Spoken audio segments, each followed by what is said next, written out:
Hey everybody, it is Elson932 on YouTube. Thank you for joining me. Thank you for your suggestions. We're getting into the next recap and review of some oldies but goodies, just great movies. And the next one, randomly selected from the list, is Pulp Fiction. Please like, share, subscribe. Let me know in the comments what you enjoyed. I really appreciated the engagement for the last movie, and let's keep that up.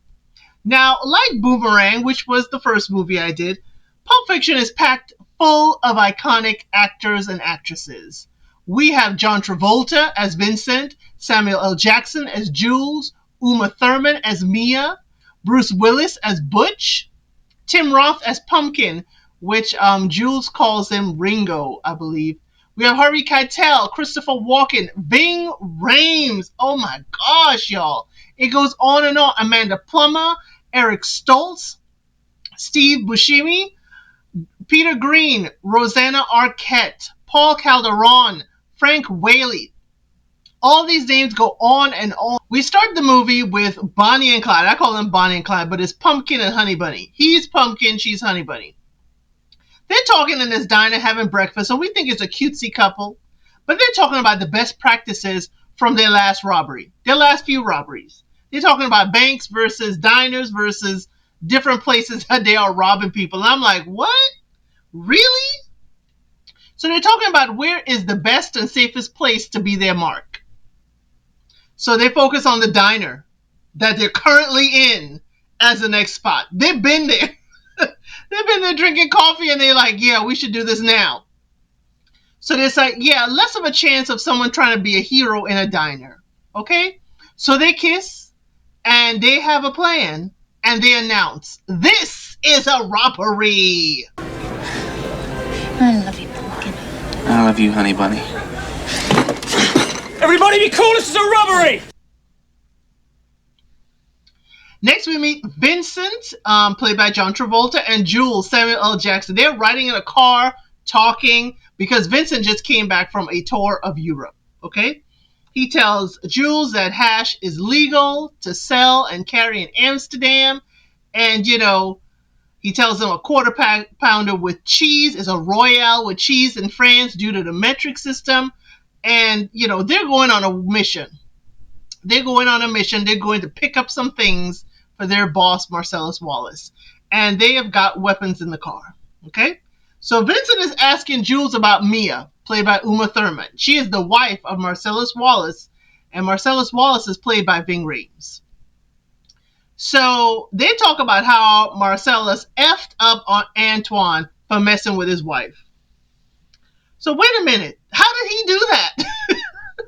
Antoine gave Mia a foot massage. And Jules is like, a foot massage ain't nothing. Ain't nothing. But he got the best method. He be giving his mama a foot massage. He said, that ain't nothing. But foot massages don't mean shit. Have you ever given a foot massage? Don't be telling me about foot massages. I'm the foot fucking master. You giving a lot of them? Shit, yeah. Got my technique down and everything. I don't be tickling or nothing. Would you give a guy a foot massage? Fuck you. But Jules later admits, and after thinking about it, that giving a man a foot massage ain't up his alley. So he says maybe this is a cause for Anton to be, how can I say it, flying off the roof.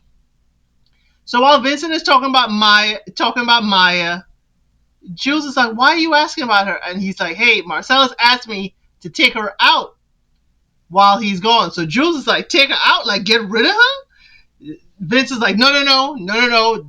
Take her out to dinner, keep her company. Like, you are going to date the boss's wife? What kind of foolishness is this? And I'm with Jules. What kind of foolishness is this? But understand, probably her babysitter. I think it'll be framed better that way. So they knock on the door of the apartment and they go in, and three guys are there. One on the couch, one sitting at a little table, and one who opened the door. They look like college kids. And Brett, sitting at the table, owes Marcellus Wallace some money. Brett, you owe some money. I don't know what Brett did, how he borrowed it, what he used it for, but he owes some money. They sent Vincent and Jules to find you. Whew. So Jules talked to them about the burgers they're having for breakfast. It's a big kahuna burger. And Jules takes a big old bite after asking, can I have a taste of your burger? And may I have a sip of your drink to wash this down? So Jules drinks the rest of Brett's drink, sucking on the straw, staring him in the face, daring him to say, yo, man, that's my drink. Daring him to say something. So Jules asked the other guy on the couch, like, yo, where's the stuff at? And Marvin at the door is like, yeah, it's under. He's like, I don't remember asking you a goddamn thing. See, y'all, that's the first one. That's the first line that Samuel L. Jackson, well, not the first, the second one, because he did that whole foot massage thing well. But it was like, whoa, yes, Samuel L. Jackson's in the building. You never see the case, okay? So he tells him where it is. Vincent goes, gets it in the kitchen. And Vincent opens the case and we see a bright light shining on Vincent's face. And Vincent is just staring down into the case. We never find out what's in the case, y'all. We never. There have been theories as to what's in the case. There's been existential stuff about what's in the case. Hey, it could be just money, whatever. So, Brett wants to talk about the whole incident to get out of this, okay? He's like, I got your name, Vincent, but I didn't get yours. So while he's talking, Jules goes pow pow to the kid on the couch. And he's like, wait a minute. I'm sorry to interrupt you, Brett. Did I break your concentration? So he's like, oh, you were finished. Well, allow me to retort. I'm telling you, this is my favorite set of scenes, the first set with Jules. He says, what does Marcellus Wallace look like? And Brett is stunned because he is in shock because he just saw somebody get pow-powed right there. And Brett just says, what? What? Jules is getting mad. He's like, say what again? Say what one more time? What does Marcellus Wallace look like? Does he look like a bitch? Then why are you trying to treat him like one, Brett? Brett is like, what? He's like, he pow straight into Brett's shoulder because he said, what again? Now, Jules has a phrase, and I cannot play the whole thing. He has a Bible verse that he says before he handles business, because I guess he's thinking he's taking a soul to the Lord. So he says this, okay? Bear with me. I'm not going to deliver it as well as Samuel, but I'm going to give you what it is. It is Ezekiel 25:17. The path of the righteous man is beset on all sides by the inequities of the selfish and the tyranny of evil men. Blessed is he who in the name of charity and goodwill shepherds the weak through the valley of darkness. For he is truly his brother's keeper and finder of lost children. And I will strike down upon thee with great vengeance and furious anger those who attempt to poison and destroy my brothers. And you will know my name is the Lord when I lay my vengeance upon you. Now, when Jules finished saying this, he and Vincent empty their clips into Brett. Okay? That's the end of that scene, y'all. That is the end of that scene. And we move on. Next, we see the back of Marcellus Wallace's head while he talks to Butch, played by Bruce Willis. Marcellus is telling Butch, you're going to take a dive in this fight. I'm paying you to take a dive and lose this fight. Because your ability, that don't last. And the song played in the background, pretty loud, is Let's Stay Together. Now, I would have showed you a scene, but since that song is playing, YouTube algorithm will, say, hey, I can't upload this video. So, Marcellus says, if Butcher was going to make it as a boxer, he would have made it by now. Okay? And Butch takes Marcellus's money. Jules and Vincent walk in. They're in a t-shirt and shorts. This is going to be relevant for later. So Paul Calderon, plays that character, lets them in. Okay, that's how they walk in, and they're making fun of the fact that Vincent has to take Maya out. Butch walks up, for a pack of cigarettes while Jules go to the bathroom, and Vincent stares him down and call him Paluco. And Paluco, in my research, is a fighter who took a dive. So Vincent keeps calling Butch different names, talking about fighters who had some shady past. So he and Butch are just staring each other down until Marcellus is like, Vincent Vega in the house! Yeah! Come on and see me! Next we see Vincent. He goes to buy illegal substances so he can relax and be nice before his dinner with Mia. I know, taking out the boss's wife, and especially since your boss is a gangster, that's gonna be wild. So the dealer is played by Eric Stoltz, and he, is out of balloons, so he gives them a baggie. Okay. Vincent, hey, can I, hit it one time while I'm in your house? And he's like, sure, mi casa su casa. So Vincent heads over to pick up Mia. He's in chill mode. He is so chill. His hand is outside the convertible. He is just relaxed. So they go to a burger joint that's in a vintage spot. The waitresses and waiters are dressed like old stars. And the booths are like vintage cars that you sit in. Their waiter is Buddy Holly, played by Steve Buscemi. And Mia orders a $5 shake. And Vincent is like, a $5 shake? Now we know that the movie is old. Okay, y'all? We know the movie is old. Because we used to $5 shakes now. I'm sorry. I had to leave that little bit in there. We used to $5 shakes now. So Vincent's saying, a $5 shake? Wait a minute. Your husband didn't give me all this money for all this. So Vincent's like, he got to know what it tastes like because it's a $5 shake. Now Mia goes to the bathroom to get powder in her nose. I said it. The only way YouTube will let me say it. Mia goes to get powder in her nose. And there are a lot of women around the mirror next to her. Mia don't care. But then again, she's Marcellus Wallace's wife. What is anybody going to tell her? Who going to tell her no? Vincent asks about Anton and the whole foot massage. And Mia's like, oh, y'all a little bunch of cackling hens, aren't you? So she's like, hey, the only ones who know the truth are Marcellus and Anton. And Anton only ever shook her hand at her wedding. So later on, Vincent and Mia dance for the dancing contest. And the next time we see them, they're walking into her house with a trophy. Now, since I ain't seen them given the trophy, did they win it? Or did they steal it from the people who won it? Because Vincent strikes me as the kind that Mia said she wants that trophy. She said they're dancing and they're going to get that trophy. So they danced. And if they got to steal the trophy, they got that trophy. So what are your thoughts? Did they win it or did they steal it? That is something that people have been roasting over for a while. Mia is wearing Vincent's coat. Vincent goes to the bathroom. See, when people go to the bathroom, things happen in this movie. That's why I'm going to constantly tell you when folks go to the bathroom. Mia's wearing Vincent's coat. She is dancing in her living room. She checks his pockets and she finds powder. Powder for her nose in his pockets, okay? And because it's packaged differently, she decides to powder her nose rather than use a hot utensil method, okay? I hope some of y'all understand what I'm saying. Vincent finds her passed out and rushes to the dealer's house.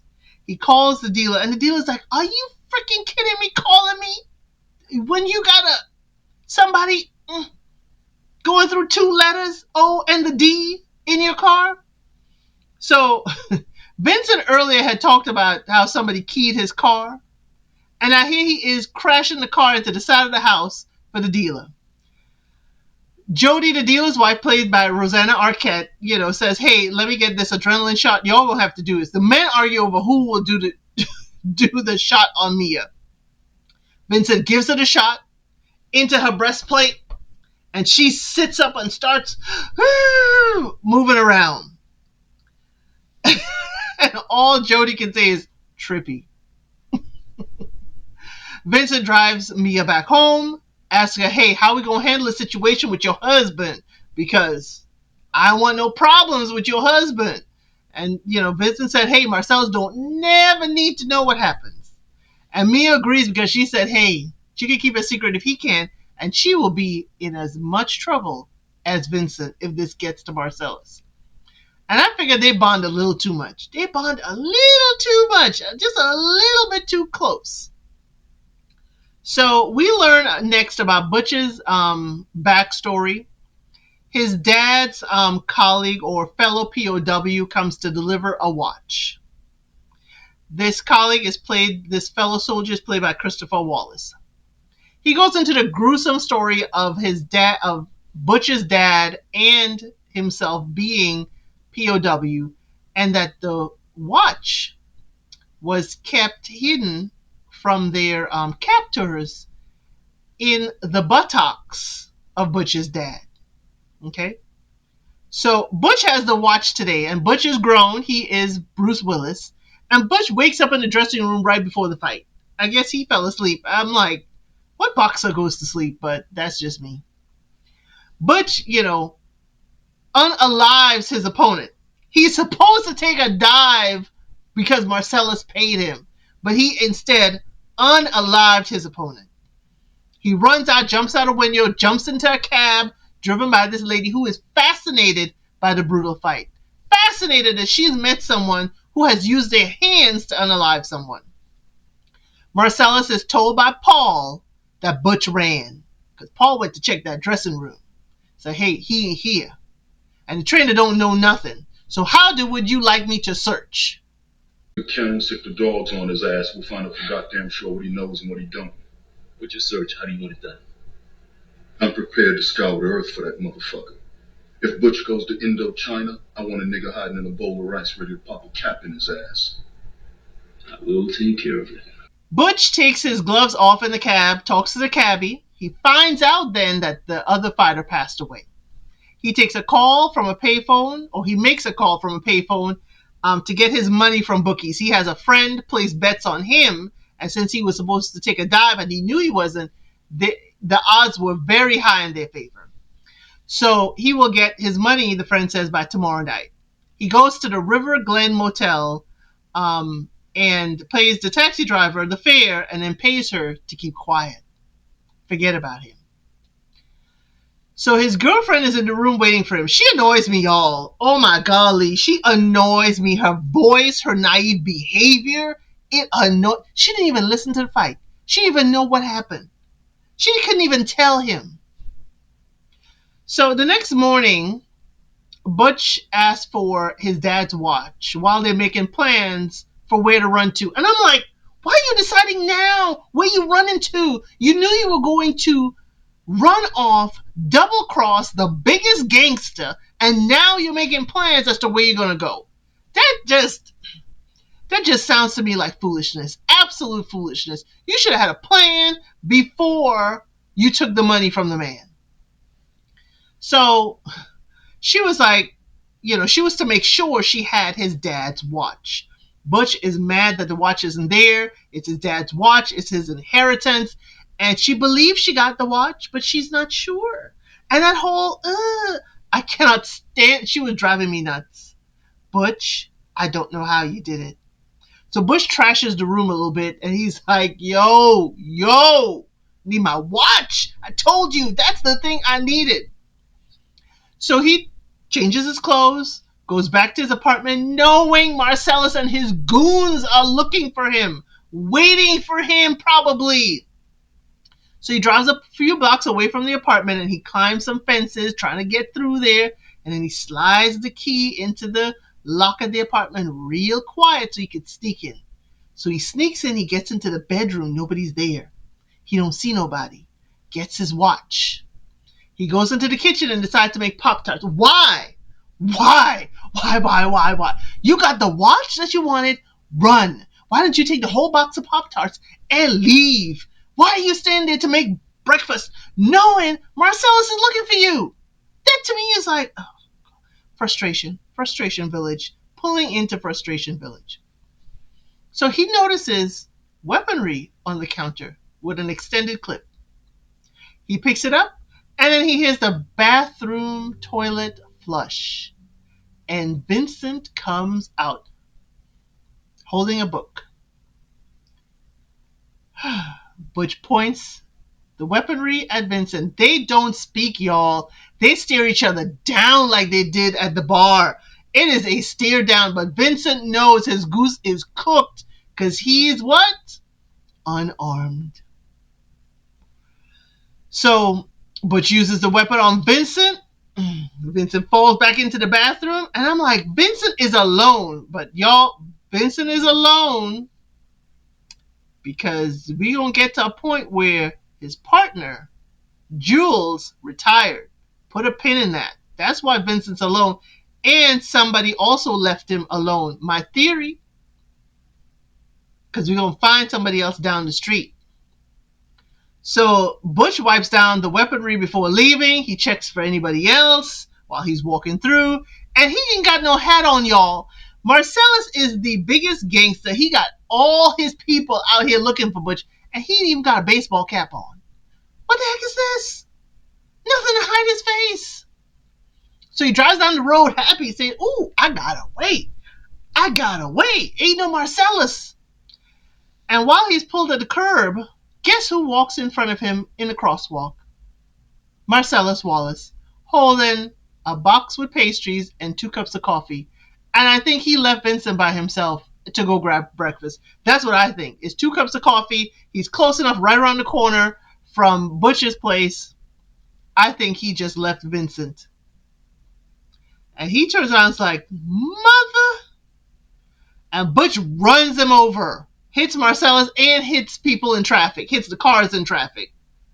And while folks are helping Marcellus saying, hey, I'm going to help you if you want to sue because he just drove over you. He draws his weapon and goes after Butch.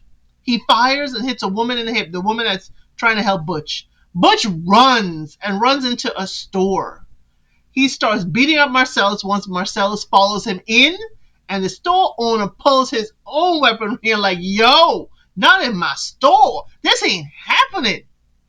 He knocks Butch out, and since Marcellus is still kind of reeling from the accident because Butch really drove into him, he's still kind of discombobulated. And then when Butch was hitting him in the face, and Butch is a boxer, so it's going to be hard.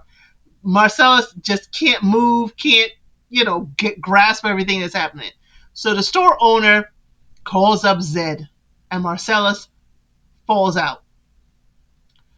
Butch and Marcellus wake up, and they are tied and gagged with a ball gag on chairs, individual chairs. Zed comes and gets a summary of what happened. Yo, this one was beating on this one. They ran into the store, and he gets a whole rundown from the store clerk. Now, Zed's in some kind of security uniform. He ain't LAPD at all. He's just local security at the food court at the mall. So he tells the store clerk, go get Gimp. Now, Gimp is locked in a large chest, covered in a leather catsuit and a leather zippered mask. Okay? Yeah. That's where Quentin Tarantino is taking us, y'all. Zed says we got to decide who's going to be up first. So he plays Eeny, Meeny, Miny, Mo. And decides that Marcellus is the one to go first. Butch is left in the room with the Gimp. And they take Marcellus into the next room. Zed and the store clerk. Butch gets out of his ropes and gets free. And he knocks out the Gimp, who tries to yell out or mumble out, hey, something's going on out here. And when he was about to leave the store and, leave Marcellus, Butch hears Marcellus being tortured. The sounds in the background are not cute at all. He turns back and he takes his time. A sledgehammer, a saw, a baseball bat. He is taking his time to see which weaponry is the best one to go back through there. I'm like, dude, pick up something and just go. Because we're hearing Marcellus in agony. He looks up and sees a katana.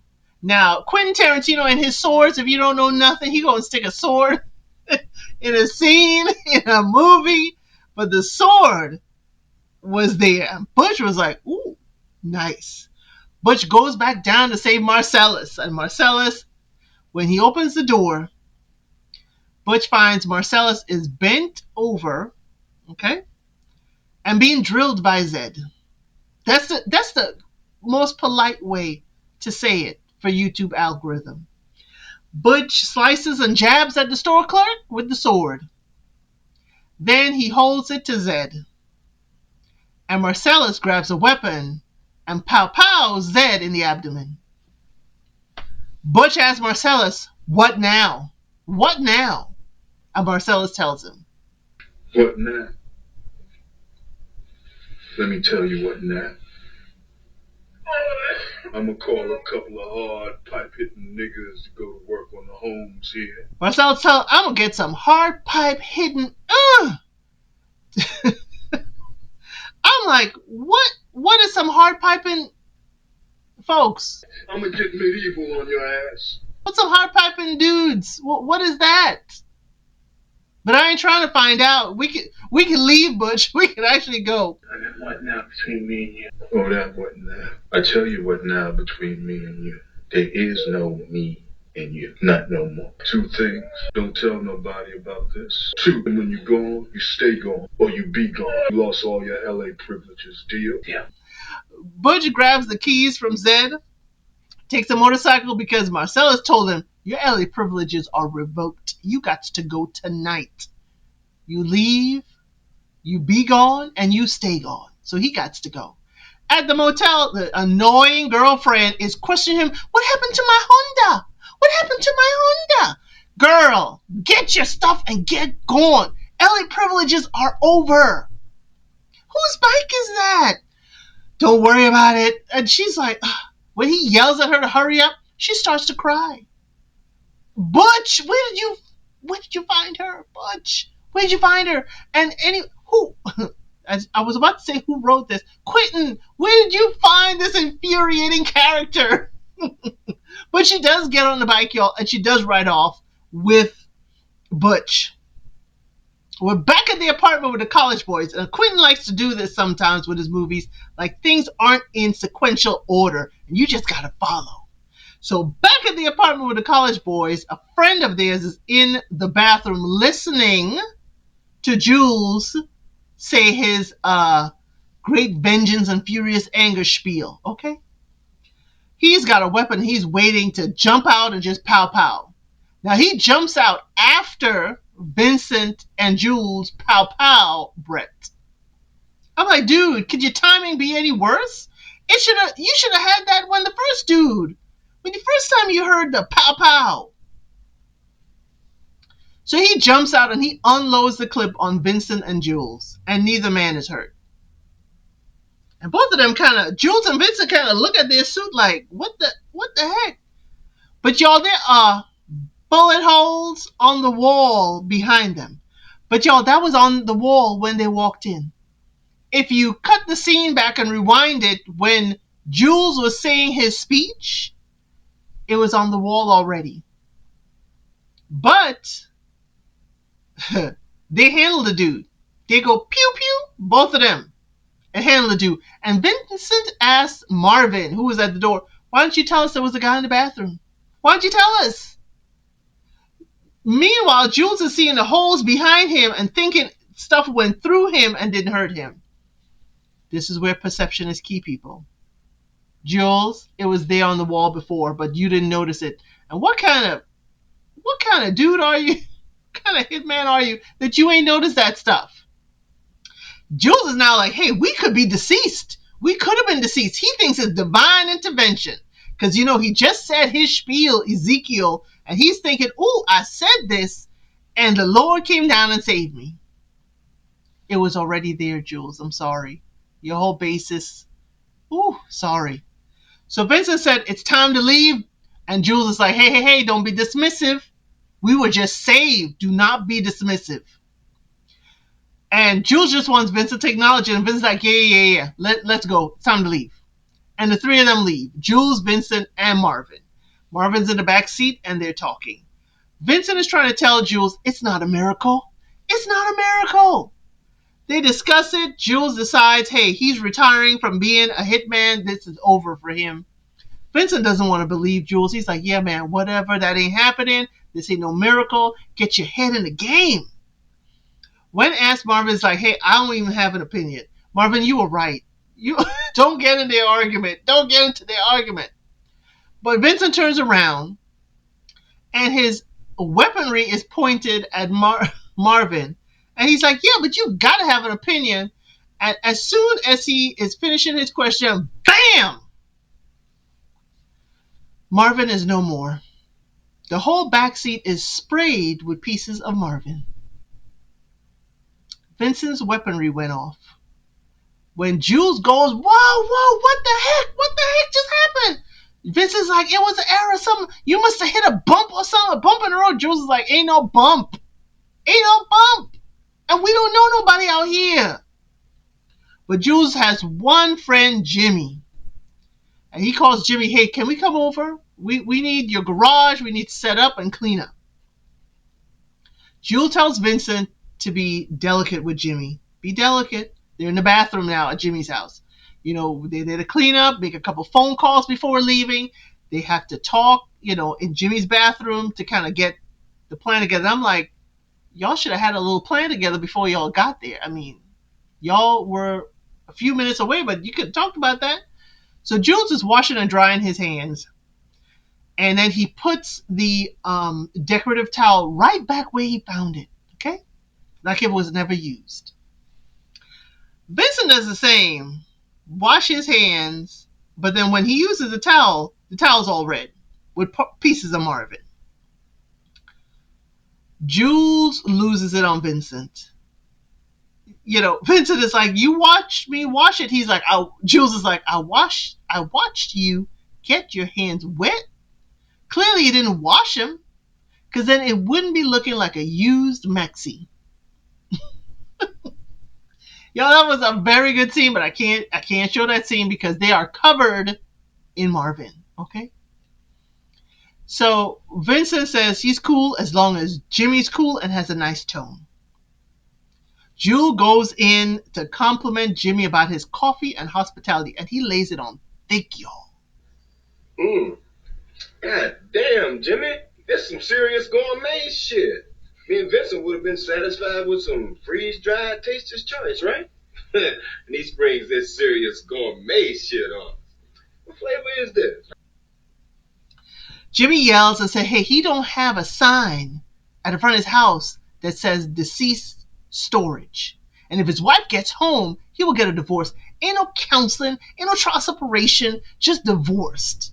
Jimmy says you have an hour and a half before she gets home from her overnight shift at the hospital. Jules calls Marcellus, and Marcellus is talking to him. What happened? What happened if she comes home? What'll happen? Jules didn't want to hear it. He's like, hey, all I want to hear is, you ain't got no problem, Jules. I'm on the mother. Go in there, chill the dude out, and wait for the cavalry, which will be coming directly. And Marcellus, cool as a cucumber, Bing Rames got this, said, you ain't got no problems, Jules. I'm on the mother. Go in there and chill them dudes out, and wait for the wolf, which will be coming along directly. Jules is like, you sending in the wolf? He's like, you happy now, mofo? It was so well done because Marcellus Wallace repeated exactly what he said. You ain't got no problem, Jules. It was so awesome to see.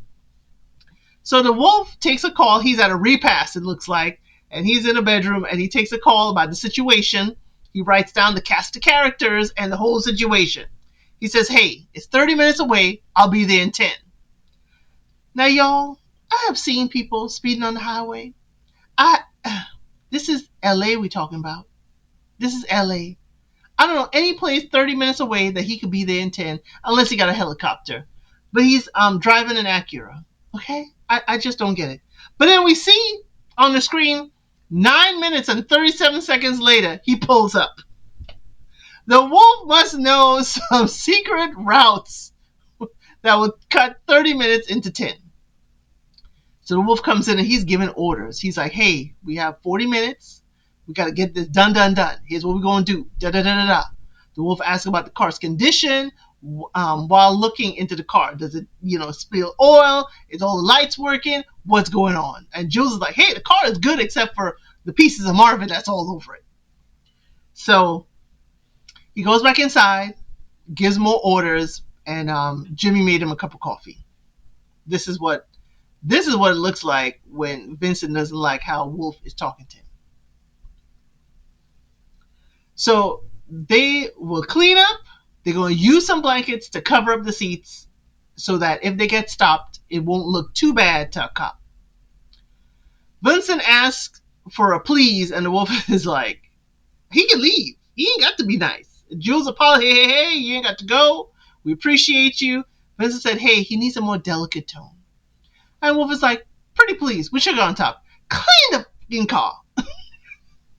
I love it. I use that sometimes when I'm frustrated with someone who needs a polite, pretty please with sugar on top. Go do what I ask you to do. So the wolf calls someone about the car, and Jimmy tells him, the blankets were a wedding present from his aunt and uncle who are no longer with them. And the wolf said, hey, but your Uncle Marcellus is a millionaire, and he can furnish you with a whole new bedroom set.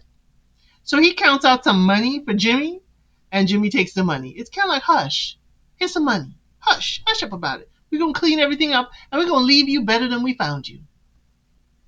Jules and Vincent bicker while cleaning the car. Jules is in the back seat, Vincent is in the front. And Jules is mad that he is on brain detail, and it's like, you know what?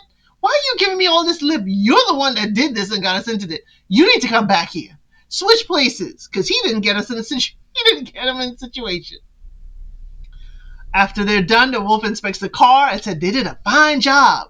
Next, we're going to clean them. They wash up outside, and it's like, ooh, it's a chilly morning, chilly air. Jimmy hands them soap, and the wolf hoses them down. You all know that water coming from the hose has got to be cold, too. Jimmy hands them towels and clothes. They are wearing, like, what we would call graphic tees now, but it wasn't considered graphic tee. They're wearing cartoon character tops or little college tops and shorts. Yeah. And Jimmy says, yeah, they look like a bunch of dorks. And Jules is like, we're wearing your clothes. That was another line. The wolf tells them they're going to a wrecking place. Jules is going to ride in the car with him, and Vincent's going to drive the wolf's car. After dropping off the car, the wolf tells them, hey, y'all go catch a cab because y'all live in different areas, and I ain't trying to drive all over the place. Jules and Vincent thank him. It was an honor watching him work. It was an honor. Rather than go straight to Marcellus with the case, they decide they need to go for breakfast. I'm guessing all that cleaning of the car works up an appetite. Now, this is the same diner we started off with, y'all. Oh, Honey Bunny and Pumpkin are there. But here's my other question. Is this the same diner that Butch's lady went for pancakes? Because when he left her to go get his watch, he said you could go get your pancakes. She wanted blueberry pancakes. I wonder if it's the same diner. Because we never saw her there. And I was scanning the crowd to see if I see her. But she could have gone after. Because we going to get to that part. Actually, we could get to now. She could have gone there after the whole incident. Because right now, if we're looking at it chronologically, we have Jules and Vincent in these clothes. They are to go to Marcellus to bring the case. That's where Vincent first meets Butch. After the fight and everything, remember, Jules retire. Then Vincent goes to Butch's house. So this whole diner thing, Jules is retired. The whole pancake thing, it would have been Jules was retired. It would have been when Butch is going to get his watch. So really before the whole diner incident happened, she would have had to go get her pancakes. No, it can't be, because Butch ain't even fight yet. Butch didn't even have the fight yet. And she went to get her pancakes after he fought. So yeah, I want to know when she went to that diner, because that'll be my question. When did she go to that diner? So let's get back to it. So they're in the diner where we began. Quentin Tarantino loves to do this non-chronological order stuff. And they talk about breakfast choices, and Jules like, hey, he don't eat bacon because pigs are some filthy animals. I was like, dude, your friend is eating. So Jules talks about the miracle that happened and they survived that morning. And Jules said the significant thing is he felt the touch of God. And, first he's going to deliver the case and then he's going to walk the earth. And Vincent's like, you're going to become a bum. So you're leaving this, making money, being a member of society to become a bum. Vincent's like, I got to go to use the bathroom. Vincent, why are you constantly going to use the bathroom? Your bathroom visits cause havoc. But you didn't go to the bathroom when you were with the college boys, Brett and them. If you went then, you would have caught that guy in the bathroom. Vincent. So, Pumpkin and Honey Bunny start their robbery. And they grab the manager to tell everybody, be cool, be cool. And Jules, grabs his weaponry under the table. Pumpkin comes up to Jules. And Jules eventually calls him Ringo. And Jules puts his wallet in the bag, but Jules is cool. Cool as a cucumber with the weaponry pointed at him. Pumpkin asks for the case. Jules is like, this is my boss's dirty laundry. Jules refuses to open the case. And they talk about the case. He's like, yeah, I'm going to have to get this case. So Jules is like, you know what? Okay, I'll open it. So we see the light glow again on Pumpkin. And while he's distracted by the glow, Jules pulls his hand in that was holding the weaponry, and Jules pulls up his own weaponry to Pumpkin's head.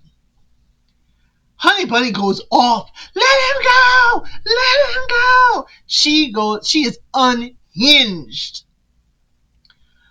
Pumpkin tells her, be cool. Jules is like, tell her chill out.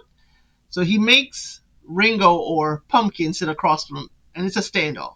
So Honey Bunny is pointing at Jules, and Jules is pointing at Pumpkin / Ringo. And Jules tells them he's in a transitional period, or else they would be done. He's like, you caught me on a good day, or you'll be done. He's been through so much to hand over this case. He can't do that. So Vincent comes out of the bathroom finally, and he's pointing at Honey Bunny. Honey Bunny, Jules got to calm everybody down. Calm everybody down. And once he settles everybody down, he tells Pumpkin, hey, go in there and grab my wallet. He's like, but which wallet is it? He's like, the one that says bad mother. I'll post a picture of the wallet. Jules tells him opens it and lets him count out $1,500. Said, hey, take the money. Vince is like, oh, no. You give them your money? I'm pow them, Jules. I'm a pow them. Jules has to calm Honey Bunny, which is Yolanda, calm her down again. It's like, Vincent, you ain't gonna do a goddamn thing. Hush. So Jules is like, hey, I'm buying something with this. I'm buying their life with the bunny. So he won't have to end them. And then he recites his passage again. And I think this is another wonderful scene. Too long for me to do. But we got to do it again. Because it is such a poignant verse that we got to do it again. Ezekiel 25:17. The path of the righteous man is beset on all sides by the iniquities of the selfish and the tyranny of evil men. Blessed is he who in the name of charity and goodwill shepherds the weak through the valley of the darkness. For he is truly his brother's keeper and the finder of lost children. And I will strike down upon thee with great vengeance and furious anger those who attempt to poison and destroy my brothers. And you will know my name is the Lord when I lay my vengeance upon you. Jules goes on to say, I have been saying that for years. And if you ever heard it, that meant your ass. He said, I never really gave much of a thought as to what it meant. I thought it was just a cold-blooded thing to say to a mother before you popped a cap in his ass. But I saw some this morning that made me think twice. Now I'm thinking it means you're the evil man, Ringo, and I'm the righteous man. meaning Jules. He said, but Mr. Millamina here, he's the shepherd protecting my righteous ass in the valley of darkness. Or it could be you're the righteous man, Ringo, and I'm the shepherd, and it's the world that is evil and selfish. Jules goes on to say, and I'd like that. But that ain't the truth. The truth is you're weak, and I'm the tyranny of evil men. But I'm trying, Ringo, I'm trying real hard to be the shepherd. That's the end of the scene. I have to say, Samuel L. Jackson, that, even though it is the second time you are saying your whole spiel, the second time, I ain't mad to hear it twice. And I ain't mad to hear you say it in a different tone, because it's a different situation. I actually love it. Actually love it.